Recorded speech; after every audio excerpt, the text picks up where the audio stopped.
Welcome to Blizzard Fire. We hope this video helps fire up your solution. In this video, I will show how to make Labubu Sushi. First, gather your essential ingredients: fresh sushi-grade fish, crisp nori sheets, and perfectly seasoned sushi rice. Next, set up your workspace with a clean cutting board and a very sharp knife. It's crucial to ensure all your ingredients are properly chilled. This helps maintain their freshness and makes them much easier to handle throughout the preparation process. Now let's get to the fun part: shaping your labubu. Take a small, manageable amount of seasoned sushi rice and gently mold it into an oval shape. This will form the main body.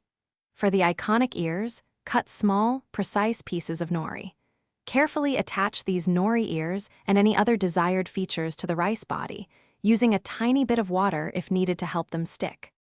With the basic shape complete, it's time to add those adorable details.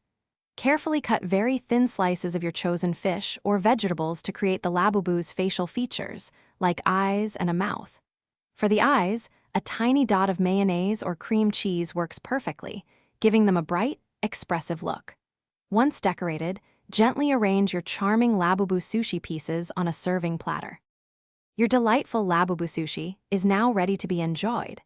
Serve these adorable creations immediately with traditional accompaniments like a small dish of soy sauce and some refreshing pickled ginger.